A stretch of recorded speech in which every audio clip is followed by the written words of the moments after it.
இந்த கம்பி கட்டுறதெல்லாம் எங்கெல்லாம் போயிடுச்சு. அதுவே டெலீட் பண்ண வீடியோ ப்ளூப்பர். அது சும்மா நாங்க வேணாம்னு சொல்லி கட் பண்ணி தூக்கி போட்டது. அது வந்து பயங்கர வைரல். ஒரு வீடியோல எல்லாம் டீ-ஷர்ட் கிளிப்பாரு கோவிந்த். ஆமா கிளிச்சாடா அந்த டீ-ஷர்ட் கடைசி நாள் அது வந்து ரொம்ப போட்டுட்டோம் அப்படின்னு சொல்லிட்டு அந்த டீ-ஷர்ட் கிழிக்க மனசு வரல. சரி கிழிச்சு போட்டா தான் யூஸ் பண்ண மாட்டோம்னு சொல்லிட்டு கிழிச்சு தூக்கி போட்டோம். நான் அதுக்கு பேர் சொல்ல வேணா. டேய் இவெல்லாம் யாரு தெரியுமா, நம்மெல்லாம் வந்து கிரிக்கெட் விளையாடுறப்ப அண்ணே அண்ணேன்னு வருவான்லன்றத ஒரு டயலாக் இருக்கும். அதை ஒரு பெரிய ஹீரோ 2 பேரை போட்டு ஒரு சின்ன ஹீரோ ஒருத்தரை போட்டு கோபி சுதாகரோட ப்ரீவியஸ் வீடியோஸ்லாம் பார்த்தோம்னா ஒரு பொலிட்டிக்கல் ஸ்டாண்ட் ஒன்று எடுத்துருக்கீங்க. ஆமா ஆமா ஆமா அதெல்லாம் இப்போ பார்க்கறது எப்படி இருக்கு? பயமா இருக்கு. எதுக்காக யூஸ் பண்றாங்க எடுத்து போன்ல அப்படியா? ஆமா ஆமா. இப்போ போன்ல வந்து ஒரு இடம்லாம் வடபள்ளி பேரு வடபள்ளி தான மாட்டேன் ஓட விட்டு கொளுத்திடுவேன் அப்படின்னா ஒருத்தன் அவ்வளவுதான் போடா அப்படின்ட்டு போனை சுவிட்ச் ஆஃப் பண்ணிட்டு படுத்துட்டோம். நீங்க எங்களே செய்றீங்க அப்புறம் அவங்களையும் நீங்க இது கேளுங்க. போன வீடியோ வீடியோ போட்டுருக்கேன். ரேடியோ சிட்டி 91.1 ரேடியோ சிட்டி முன்னா கூட கேட்டுட்டு இருக்கீங்க, பார்த்துட்டு இருக்கீங்க. இப்போ நாங்க ரேடியோல போற எல்லாத்தையும் யூடியூபாவும் போட்டுறோம். அதனால ஆரம்பிக்கும் போது இப்படி சொல்லிடுறது. நம்ம கூட பரிதாபங்கள்ல இருந்து கோபி, சுதாகர், டிராவிட் எல்லாரும் வந்திருக்காங்க. ரொம்ப சந்தோஷம். தம்பிகளா, ரொம்ப நாளா உங்க வீடியோ நான் ஃபாலோ பண்ணிட்டே இருக்கேன். அதாவது தமிழ்நாட்டுக்கு வந்து யூடியூப்னு ஒன்று ஆரம்பிக்கும் போது இதுல வருமானம் வரும், இதுலயும் இளைஞர்கள் உருப்படலாம் அப்படின்னு ஆரம்பிச்ச ஒரு 2-3 பேர்ல முக்கியமான நபர்களா நீங்களும் இருக்கீங்க. ஸோ உங்களோட பயணம் இது நிறைய இடத்துல சொல்லியிருப்பீங்க. இது ஒரு சம்பிரதாய கேள்வியா வச்சுப்போம். எத்தனை வருஷமா ஒருத்தருக்கு ஒருத்தர் தெரியும்? எங்க ஆரம்பிச்சீங்க? 2013 12 வச்சா இன்னும் ஒரு 12 வருஷம் பழக்கம். அவ்வளவு. எனக்கு 2013 நினைக்கிறேன். எப்படி டிராவிட் எப்படி உள்ள வந்து அவங்க 2 பேரும் அந்த ஜூனியர்? ஆமா, இவர் வந்து இவரும் அதே தான், அந்த ஃபைன் ஆர்ட்ஸ் கல்ச்சுரல்ஸ். நான் காலேஜ் ஜூனியர். நான் 2013ல இருந்து எனக்கு அவங்க தெரியும். அவங்க 2012 காலேஜ். ஆமா, நான் 11 காலேஜ் 12. நான் 13ல காலேஜ் சேர்ந்தேன். சோ அவங்களுக்கு நான் 2 வருஷம் ஜூனியர். ஒரே காலேஜா? ஆமா, எல்லாம் வேற வேற டிபார்ட்மென்ட்ங்கறீங்க. ஒரே காலேஜ் எப்படி ஒரு சேர்ந்தீங்க? அதே கல்ச்சுரல்ஸா? அந்த ஃபைன் ஆர்ட்ஸ் அதுதான் எங்க எல்லாத்தையும் ஒண்ணு சேர்த்துருச்சு. அப்படினா என்னது? ஃபைன் ஆர்ட்ஸ் சொசைட்டின்னு ஒன்னு இருந்துச்சு.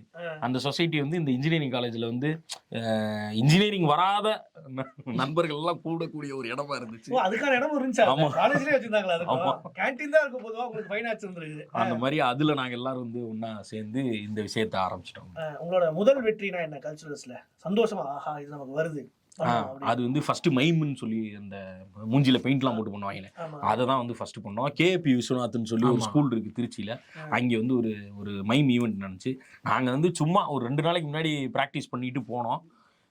ப்ரைஸ் வரும்னு எதிர்பார்க்கல. ஆனால் நாங்கள் செகண்ட் பிளேஸ் வாங்கினோம். அது வந்து எங்களுக்கு ரொம்ப, அதுதான் எங்களுடைய ஃபர்ஸ்ட் வெற்றி. என்ன கொடுத்தாங்க?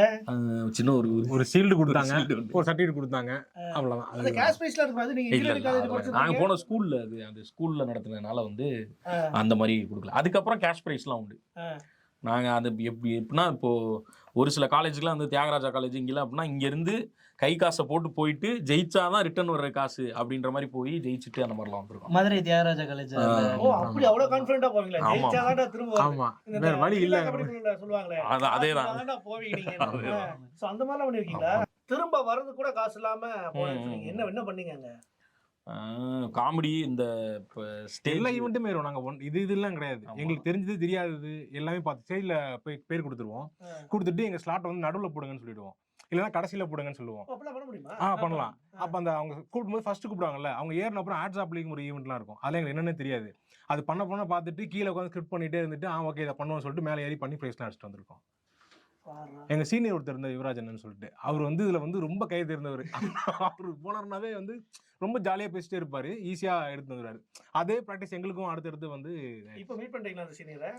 ஆமா. அப்படியா? பிகின் வுட்ஸ்ல கூட ஒரு அவார்ட் ஷோல. அப்படியா? அதுக்கலாம் அது சொல்லலாமா? சொல்லலாம். எங்களுக்குலாம் எதுவுமே எந்த என்னெல்லாம் பேசுவோம்.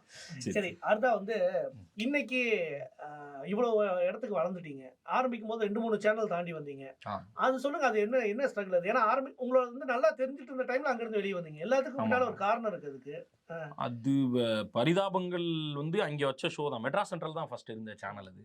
அது வந்து வெளியில் வந்து காரணம் என்ன, ஃபர்ஸ்ட் வந்து இது நம்மளே பண்ணிடலான்றது ஒன்று இருந்துச்சு. இன்னொன்று வந்து நமக்கு அந்த ஃப்ரீ ஹேண்டுன்றது ஒரு குறிப்பிட்ட டைமில் வந்து அது கம்மியாக ஆரம்பிச்சிச்சு. இதை செய்யுங்க, இதை போடுங்கன்றது வர்றப்போ வந்து அது நம்ம கொஸ்டின் கேட்குறப்போ அது என்ன அந்த அத்தாரிட்டி கொஸ்டின் பண்ணுற மாதிரி ஆயிடுது. கேள்வி கேட்குற மாதிரி ஆகிறப்போ அது இல்லைப்பா உங்களுக்கு என்ன வேணும்னு சொல்லுங்கள், நான் பண்ணித்தரேன், நீங்கள் இப்போ அதுக்குன்னு எல்லாத்தையும் வந்து நான் அதை எடுத்துக்க முடியான்ற மாதிரி போயிடுச்சு. சரி இதுக்கு மேலே இருந்தால் நல்லா இருக்கான்னு சொல்லி நாங்களே நல்லா ஃப்ரெண்ட்லியாகவே நாங்கள் பார்த்துக்குறோம் சார் சொல்லிட்டு வெளில வந்து நாங்களே ஆரம்பிச்சிட்டோம். இப்போ நீங்க அங்க போகும்போது இந்த காலேஜ் ஈவெண்ட்டுங்கிறது உங்களுக்கு பெரிய ஹெல்ப்பா இருந்துச்சுன்னு சொன்னீங்க. யூடியூப்ல வரும்போது எந்த வீடியோ உங்களை பயங்கர வைரல் ஆச்சு? எல்லாத்துக்கும் தேவை பட்டி தொட்டிலாம் தெரிஞ்ச வீடியோ அப்படின்னா எங்க இருந்து ஆரம்பிச்சீங்க? பரிதாபங்களோட ஃபர்ஸ்ட் வீடியோ தான் நினைக்கிறேன். அதான் ஃபர்ஸ்ட் வீடியோவேவா? ஆமா. ஆனா அதுக்கு முன்னாடி பண்ண வீடியோக்கெல்லாம் வேற பேர் இருந்துச்சு. பரிதாபங்கள் ஹிட் ஆனதுக்கு அப்புறம் மத்த வீடியோலாம் ஹிட் ஆச்சு. அந்த மாதிரி போயிட்டு இல்ல இருந்துச்சு. எந்த வீடியோ பஸ் ஸ்டாண்ட் பரிதாபங்கள் தான் first. Bus stand video first இங்க ஆமா பஸ் ஸ்டாண்ட்ல சென்னையில இருந்து ஊரு சவுத் சைடு போறவங்களுக்கு வந்து அந்த நடுவுல ஒரு முஃபசல் பஸ் ஸ்டாண்ட் கூட சொல்ல முடியாது, அது ஒரு பிரைவேட் பஸ் ஸ்டாண்ட். ஹோட்டலுக்கு நிறுத்துவாங்க. அத வச்சு ஒரு வீடியோ பண்ணுவோம். அது பயங்கர ஆமா அதுதான் தோசை பயங்கர எல்லாம் கேவலமான தோசை எல்லாம் போடுறாங்க. ஓகே, அது இன்னைக்கு வரைக்கும் பரிதாபமாவே இருக்கு. ஆமா ஆமா. நீங்க பரிதாபம்னு பண்ற நிறைய விஷயங்கள் பரிதாபம் தான். எவ்வளவு வருஷம் கழிச்சு இல்ல பண்ணாலும் அதனால தான் நாங்க பரிதாபங்கள்னு செலக்டே பண்ணோம். இவன் தான் அந்த இதே சொன்னான். என்ன பேர் வைக்கலாம், வீடியோ பண்ணிட்டோம், என்ன பேர் வைக்கலாம்னு பாக்குறப்ப அது வந்து சும்மா எதுக போனா பான்னு ஆரம்பிக்கணும். பஸ்ஸு பிரச்சனை, பஸ்ஸு என்னடா பஸ்ஸை பத்தி போடுறோம், என்ன பஸ் ஸ்டாண்டு ப்ராப்ளம்கள் பரிதாபங்கள்னு வச்சிருவோம்டான்னு சொல்லிட்டு அப்படி வச்சாச்சு. நம்மளே பரிதாபமா தான் போறோம், அதனால நம்ம பண்ணலாங்கிற மாதிரி அப்படியே எடுத்து அதையும் வெளியே வந்ததுக்கு அப்புறம் பெருசா யோசிக்காம ஆல்ரெடி ரீச் ஆகிறதே யூடியூப் அதே சேனலுக்கு அப்படியே வச்சிட்டீங்க. பேரா அப்ப நீங்க வைக்கும்போது பரிதாபங்கள் எவனும் சேனலே வச்சிருந்திருக்க மாட்டாங்க. பெரிய அட்வான்டேஜா இல்ல, இருக்கும். ஒரு யூடியூப் சேனல் ஆரம்பிக்கிறது விட அதுக்கு என்ன பேர் வைக்கிறதுங்கிறது ஒரு பெரிய போராட்டம் இருக்கும். இல்ல அது உங்களுக்கு ரொம்ப ஈஸியா அமைஞ்சு ஆமா பரிதாபங்களே போயிடலாம். இன்னொன்று உங்க வீடியோஸ்லாம் பார்க்கும்போது இந்த ப்ராப்பர்ட்டிக்கெல்லாம் பெருசா எஃபோர்ட் போற மாதிரி தெரியல. ஒரு 4 காஸ்டியூமு வேணும்னா ஒரு சாலை போட்டுக்கிறீங்க, வேணும்னா ஒரு டபுள், இவ்வளவு ரீச் ஆகக்கூடிய ஒரு இடத்துல சொல்லுவாங்கல்ல, ஏன் காஸ்டியூம் வாங்கலாமே, ரெண்ட் பண்ணலாமே நீங்க அப்படிலாம், அதெல்லாம் நீங்க பெருசா கவலைப்படுறதே இல்லையா? அது சில பேருக்கு அது பிடிச்சிருக்குன்னு சொல்லுவாங்க. நீங்க இப்படி பண்றது நல்லா இருக்கு அப்படின்னு சொல்லிட்டு. அது வந்து எங்களுக்கு ரொம்ப ஈஸி. ஏன்னா நாங்க முன்னாடி என்ன எடுக்க போறோம்னு தெரியாது. அதுதான் மெயின். இப்போ நாங்க முடிவு பண்ணோம், டக்குனு ஒரு சீன் மாத்திடுவோம் டக்குனு டோட்டலாவே. அப்ப வந்து ப்ராப்பர்ட்டி இது வேணும் அது வேணும் முன்னாடி எடுக்க முடியாதுல்ல. அப்போ ப்ரீ பிளான்டா சில இடங்கள் இருக்கும் பேக்ல, அதை எடுத்தே வந்து ஓகே இப்போ இது அது அப்படின்னு நாங்க டிராஃபிக் எடிட்டரே ஃபீல் பண்ண ஆரம்பிச்சிரும். ஆனா இந்த வாட்டி ஜாஸ் டி-ஷர்ட் போடாதீங்க, அந்த ஃபியூச்சரா டி-ஷர்ட் ஒளிச்சு வைங்கனே. அந்த மாதிரி ஒரு பிரவுன் டி-ஷர்ட் வச்சிருப்பாரு. ஒரு வீடியோல எல்லாம் டி-ஷர்ட் கிளிப்பாரு கோவிந்த். ஆமா இதுதான்டா அந்த டி-ஷர்ட் கடைசி நாள் அது வந்து ரொம்ப போட்டுட்டோம் அப்படின்னு சொல்லிட்டு அந்த டி-ஷர்ட் கிழிக்க மனசு வரல. சரி கிழிச்சு போட்டா தான் யூஸ் பண்ண மாட்டோம்னு சொல்லிட்டு கிழிச்சு தூக்கி போட்டோம். இப்போ நாங்க பர்ச்சேஸ் பண்ணிட்டோம் புதுசா போயிட்டு. அப்படியே சேனல் வளர்ந்துச்சுல எவ்வளோ ஃபுல்லா காஸ்டியூம்ல இறக்கிடுவீங்க. சரி, ஏன் உங்க சேனல்ல பெண்கள் யாரும் வேலை செய்ய மாட்டாங்க? பெண்களுக்கு ஸ்கோப் கொடுக்கலாமே நீங்க? பெண்களுக்கு கொடுக்கலாம், ஆனா பெண்கள் வரலையே. அப்படியா? ஆமா அதிகமா. இப்போ எங்க ஆடியன்ஸே வந்து பாத்தீங்கன்னா அந்த ஸ்டாட்டிஸ்டிக்ஸ் எடுத்து பார்த்தாலே வந்து பெண்கள் 15% இருப்பாங்களா? ஆமா 15% 10% இப்போ 15 ஆயிருக்கு.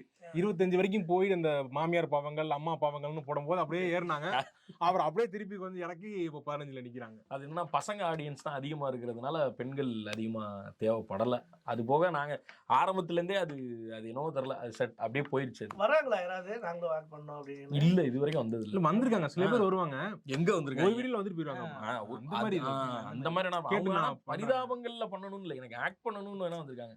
காமெடின்னு வர்றப்ப அது காமெடின்றப்ப நம்ம ரொம்ப அதிகமா எமோஷன் போடுற மாதிரி இருக்கும், ஆன் பண்ற மாதிரி இருக்கும். அது கொஞ்சம் கஷ்டப்படுறாங்க. ஆனா உங்க இதுல வந்து லேடி கெட்டப் அப்படின்னால அதுக்கு தனியா ஃபேன்ஸ் இருக்காங்கன்னு நினைக்கிறேன். இல்ல கோபியா சுதாகர் அப்படின்னு வருமா? அதெல்லாம் உண்டா?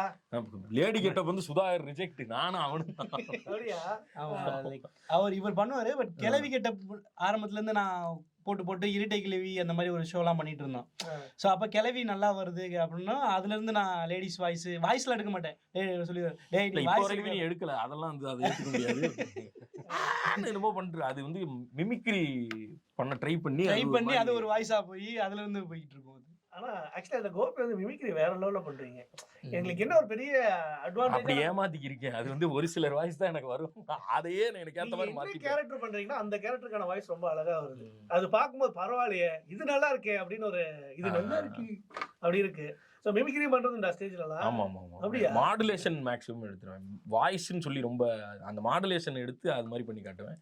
அது உங்களுக்கு வாய்ஸா உங்களுக்கே அப்படி சில நேரங்களில் தோண ஆரம்பிச்சிடும். ஆமாதான்.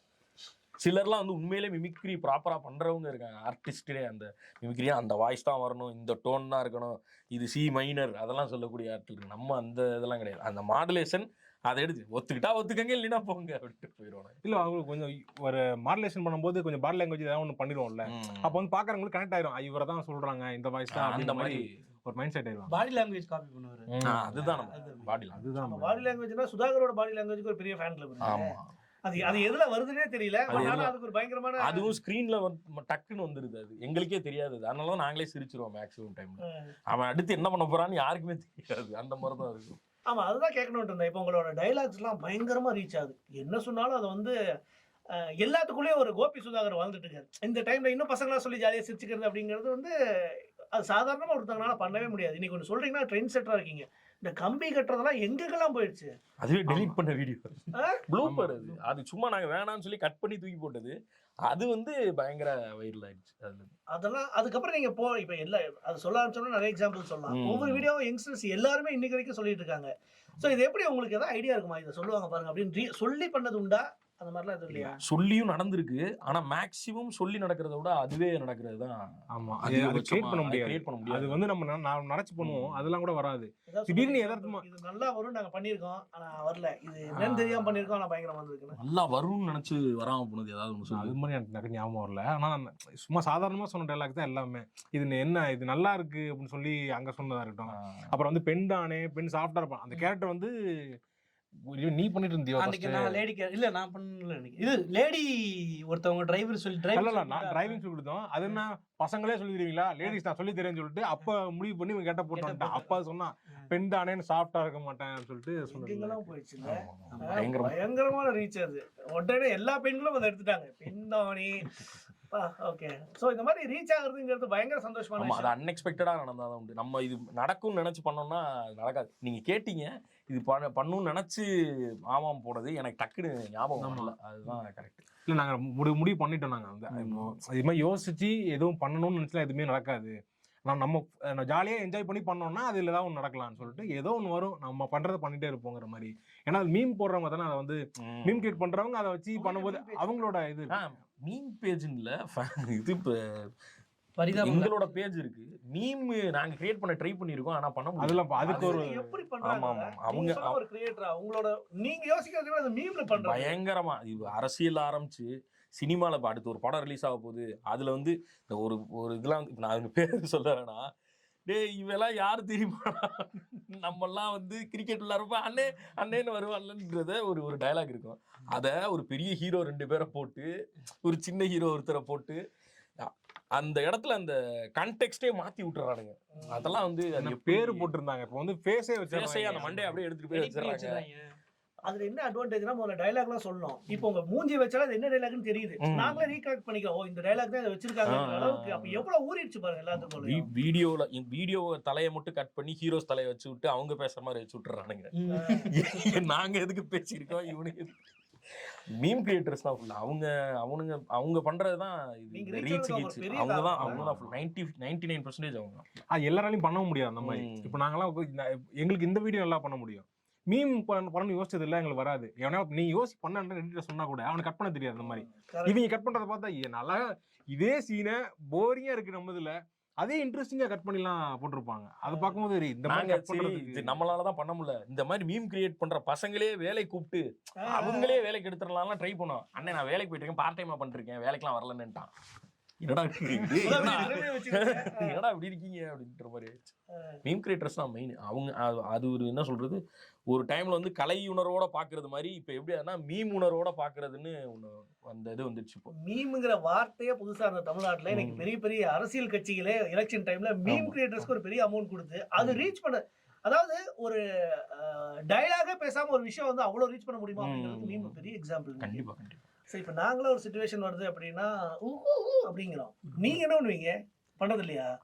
இல்ல வீடியோல பண்ணுவோம், ஃபுல்லா பண்ணுவாரு. இல்ல நான் வந்து ஒரே உங்ககிட்ட இவங்கிட்ட மட்டும் தான் நான் பண்ணுவேன், யார்கிட்ட நான் பண்ண மாட்டேன். ஏதாவது இல்ல பேசப்பட மாட்டாரு, எதுவுமே பேச தெரியாது.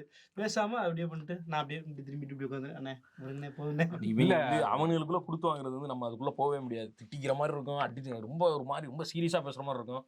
அடுத்த நாள் ஒன்னா போய் உட்காந்து போய்க்கிருப்பாங்க. இவனுங்களை வந்து கணக்கிலே வைக்க முடியாது. இது நாங்க விளாக் சேனல் ஆரம்பிச்சு அதுல பார்த்து நிறைய டிராவிட ஏன் திட்டுறீங்கன்னு கேட்க ஆரம்பிச்சிட்டாங்க ஃபுல்லா. ஏன்னா வந்து ஒரு 10 நாள் வச்சிருந்து பாருங்க டிராவிட இவன் தாங்க அது. அவனே போய் 4 பேக் ஐடி வச்சு கமெண்ட் போட்டுக்கிருக்கான். திராவிடியம் வந்து இது நீங்க சேர்க்க வேண்டும் இருக்காங்க. கேட்க என்ன அது சேர்க்கறாங்க? கேட்க வேண்டியதானே டைரக்டா கமெண்ட்ல வரும். சரி இப்போ 3 பேருக்குள்ள என்னைக்காவது சீரியஸான சண்டை இருந்திருக்கா? ஜெனரலா அதெல்லாம் பயங்கரமா வரும். பேசாமல இருந்தீங்க. 3 பேருக்கும் வராது. பேசாம 2 பேர் யாராவது 2 பேருக்கு வரும். ஒண்ணு எனக்கு உங்களுக்கு வந்திருக்கு, இவங்களுக்கு எனக்கு வந்திருக்கு, இவங்க 2 பேருக்கு வந்திருக்கு. அந்த மாதிரி தான்டா கேக்குறாரு. 3 பேருக்குள்ளன்னா என்ன 3 பேரும் தனித்தனியா போறதா? மும்முனை போட்டி மாதிரி அது ஏன் வரப்போகுது? அந்த மாதிரிலாம் வந்திருக்கு. பேசாமலாம் இருந்திருக்கும். அப்படியா? ஆமா ஆமா. இப்போ காலேஜ் டைம்ல இருந்திருக்கும். ஏன் இப்போனா ஒரு வருஷத்துக்கு முன்னாடி கூட இருந்திருக்கும் அந்த மாதிரி. அதாவது வீடியோ போட்டுப்பீங்க, சண்டை வந்து பேசாம இருப்பீங்க. ஆமா, வீடியோ மட்டும் பண்ணிட்டு வெளிய போயிடுறது. மட்டும் பேசாம கிளம்பி போயிருவேனால அந்த மாதிரிலாம் அதெல்லாம். ஆமா, அந்த வீடியோ பண்றனால தான் திருப்பி வந்து சேர்ந்து அப்புறம் அப்படியே மறந்துடுவாங்க. சரி போடா அப்படின்ற மாதிரி போயிடும். அப்படியே சண்டைல போறது உண்டு. ஆமா ஆமா. சண்டை இல்லாம நிறைய வீடியோல சண்டை போட்டுட்டு பண்ணிருக்கோம். அந்த வீடியோ தியேட்டர் பாவங்கள்னு நினைக்கிறேன். அது அப்புறம் சில பாவங்கள்லாம் இருக்கும். பண்ணும்போது செட் ஆகாம ரொம்ப கடுப்பாகி ஷூட்டை எடுத்துட்டு எங்க 2 பேருக்கு தான். ஏன்னா இதை நாங்க அப்ப என்ன சொல்லுவோம்னா ஒரு லைன் ஃபார்ம் பண்ணிட்டு அந்த அதுக்குள்ள நாங்க பண்ணணும்னு ஒரு வச்சிருப்போம். அது நல்லா இருந்துச்சுன்னா அது நம்ம எடுத்துக்கலாம். ஏதாவது ஒன்று மிஸ்டேக் வரும்போது என்னன்னா டிபேட் ஆகிரும் 2 பேருக்கும். அது வந்து நான் அந்த கேரக்டராகவே மாறி நாங்கள் 2 பேரும் பேச ஆரம்பிச்சிடும். அப்புறம் வந்து சட்டை அப்படியே நிறுத்திட்டு டீ கடைக்கு போகணும்னு சொல்லிட்டு டீ கடைக்கு போயிட்டு கொஞ்சம் ரிலாக்ஸ் பண்ணிட்டு திருப்பி வந்து ஷூட் கேன்சல் அப்படின்னு திருப்பி ஷூட் பண்ணி அந்த வீட்டில் அதெல்லாம் நல்லாவும் போயிருக்கு. இப்போ ஒரு கிரியேட்டரா ஒரு காமன் பாயிண்ட்ல மீட் பண்றதுங்கிறது பெரிய டாஸ்க். இப்போ நீங்க 2 பேர் சொல்ற மாதிரி உங்களுக்கு ஒன்று சூப்பரா இருக்கும்னு தோணும், உங்களுக்கு ஒன்று சூப்பரா இருக்கும்னு தோணும், உங்களுக்கு சூப்பரா இருக்குங்கிறது உங்களுக்கு சுமாரா இருக்கும்னு தோணும். அது வேணாடா அது வச்சுக்கலான்டான்னு ஒரு சண்டை வரும்ல, அதை வந்து காம்ப்ரமைஸ் பண்றதுங்கிறது பெரிய பிரச்சனையா இருக்கும். ஆமா, யாருக்கு அந்த டிசிஷன் விட்டுருவீங்க? இல்ல 2 பேருமே அது எடுப்போம். ஏன்னா 2 பேரும் நான் உன்னை கன்வின்ஸ் பண்ணுவோம், இல்லை நீங்க என்ன கன்வின்ஸ் பண்ணு, 2 பேரும் கன்வின்ஸ் பண்ணாம ஷூட் பண்ண வேணாம்னு நிறுத்திடுவோம். அப்போதான் வந்து 2 பேரும் ஒத்து வந்துடும். அப்படின்னா 2 பேரும் இடத்துக்கு வந்தா தான் அதுல அதனால என்ன வந்தாலும் நம்ம ஃபேஸ் பண்றதுக்கு ரெடியா இருப்போம். இல்லைன்னா வந்து நீ சொன்னேன் அந்த மாதிரி ஒரு வந்துருமே சொன்னேன் வேணான்னு நீ தான் இழுத்து விட்டன்ற மாதிரி போயிடு. இது எங்க இருந்தா வர மாதிரி இருக்கே. நான் அப்பவே சொன்னேன். அதுவும் நடந்திருக்கு. அது எப்படி நடந்தது? அது அப்பவே சொன்ன வேணான்னு அதை பண்ணி ஒரு 10 நிமிஷத்துல அதை எடுத்து சொல்லுங்க அந்த ஹிஸ்டரிய. இல்ல அது வந்து இல்ல அது தூக்கணும்னு இல்ல. எங்களுக்கு என்னன்னா நம்ம வந்து ஜாலியா எல்லாரும் வந்து பார்க்கணும், அதுதான் நம்மளோட மைண்ட் செட்டே. அது அப்படின்றப்போ ஒரு குறிப்பிட்ட செட் ஆஃப் பீப்புளுக்கு வந்து அது பிடிக்கல, இல்ல அவங்க வந்து ஹர்ட் ஆகுறான்றப்ப அதை எடுத்துறது நியாயமா எனக்கும் பட்டு. ஆனா எனக்கு என்னமோ அது அந்த வீடியோனால வந்த மாதிரி எனக்கு தோணல. தெரிஞ்சுச்சுன்னா சரி அந்த மாதிரிதான் வருவீங்களா ஒரு நாள் அந்த மாதிரிதான் கூட்டத்தோட வரண்டா அப்படிங்கிற மாதிரி அந்த மாதிரிதான். ஓகே, சோ அதுக்காக எடுக்கப்பட்டது அது. அதுக்காகன்னு இல்ல, எங்களுக்கே அது பர்சனலா வேணாம், இது எதுக்கு போட்டு தேவலாம். இப்போ என்டர்டைன்மெண்ட்ன்ற மாதிரி வந்துட்டோம்ல. அப்போ வந்து இவங்க பார்த்தா போதும் அவங்க பார்த்தா போதுன்ற மாதிரி. காமெடின்றப்ப எல்லாரும் வந்து சிரிக்கணும், ஒருத்தர் மட்டும் இன்னும் ஃபீல் பண்ணிட்டு இருக்க கூடாது. அதனால அடினா நம்ம வாங்கிக்கலாம், மற்றவங்களை அடிக்கணும்ன்றதுதான். அப்படி கோபி சுதாகரோட ப்ரீவியஸ் வீடியோஸ்லாம் பார்த்தோம்னா ஒரு பொலிட்டிக்கல் ஸ்டாண்ட் ஒன்று எடுத்துருப்பாங்க. ஆமா ஆமா ஆமா, அதெல்லாம் இப்போ பார்க்குறப்ப எப்படி இருக்கு? பயமா இருக்கு. எதுக்காக யூஸ் பண்றாங்க எடுத்து. நாங்க நிறுத்திய 4 வருஷம் ஆச்சு. இப்போ ரீசெண்டா இப்போ ஒரு இதெல்லாம் வந்தப்போ கூட எடுத்து போட்டு ஆப்போசிட் டீம்ல இருந்து போட்டு அடிக்கிறானுங்க. ஐயோன்ற மாதிரி ஆயிடுச்சுங்களே. நான் எதையும் பேர் சொல்ல மாட்டேன், நீங்க சொல்ல வேணாம், எல்லாத்துக்கும் தெரியும் இவங்க அதெல்லாம் பேசுறாங்க அப்படின்னு. சோ இது ஒரு வீடியோவா வந்துருச்சுன்னா அது ஒரு பயங்கரமான காலகாலத்துக்கு இருக்கும். ஆமா, இன்னைக்கு நம்ம ஒரு லெவலுக்கு வந்துட்டோம், அதெல்லாம் விட்டுட்டு நம்ம ஜாலியா ஹியூமர்னு போயிடலாம்னு போனாலும் அதை எடுத்து இன்னும் போட்டுட்டு இருக்காங்க. ஆமா ஆமா. என்னைக்காவது இந்த மிரட்டல்கள்லாம் வந்ததுண்டா? மிரட்டல்னு வந்திருக்குதான். ரோட்ல எங்க பா தம்பி அதெல்லாம் கிடையாது. அந்த மாதிரி டைரக்டா வந்து அந்த மாதிரிலாம் போன்ல மிரட்டுவாங்க. அப்படியா? ஆமா ஆமா. இப்போ போன்ல வந்து ஒரு இடம்லாம் வடபள்ளி பெரிய வடபள்ளி தான மாட்டேன், ஓட விட்டு கொளுத்திடுவேன் அப்படின்னா ஒருத்தன். அவ்வளவுதான் போடா அப்படின்ட்டு போனை சுவிட்ச் ஆஃப் பண்ணிட்டு படுத்துட்டு அப்புறம் அடுத்த நாள் போனை ஆன் பண்ணுவோம், அவ்வளவுதான் முடிச்சு. அந்த டைம்ல அப்புறம்லாம் இது ஸ்டார்டிங்ல அந்த மாதிரி இருந்துச்சு. சில பேர் வந்து நேர்ல வந்து ஒருத்தர் கேட்டிருக்காரு அந்த மாதிரி, நீங்க எங்களே செய்றீங்க, அப்புறம் அவங்களே நீங்க இது பண்ணுங்க, போன வீடியோ வீடியோ போட்டு சில பேர் வந்து அந்த ஒரு வீடியோ தான் பார்த்திருப்பாங்க. அது வந்து இங்க ஏதாவது ரூபத்துல ஃப்ரெண்ட்ஸுங்களோ யாராவது இப்போ எனக்கு இவனை பிடிக்காது, ஏதோ ஒரு கருத்து இல்லாத பிரச்சனை வச்சுக்கோங்களேன், எனக்கு சாதமா வந்து வீடியோ வந்திருக்குன்னா அந்த வீடியோ வந்து வேணும்னே காட்டி வெறுப்பேற்ற வேண்டியது. அவர் ஏன் மேல காட்ட வேண்டிய கோவத்தை இங்க காட்ட வேண்டியது. வீடியோல எவன் பண்ணா இவன் தான், இவனால எல்லா இதையும் பண்ணி வச்சிருக்கமா, இவங்க ஒண்ணு போட்டு கலாய்ச்சா கீழே இதை பாரு உங்களை பண்ணிருக்காங்கன்னு இவனுக்கு இதை வீடியோ எடுத்து போறான். இதே மாதிரி இன்னும் நிறைய கண்டென்ட்டை என்ஜாய் பண்ண சப்ஸ்கிரைப் பண்ணுங்க ரேடியோ சிட்டி தமிழ்.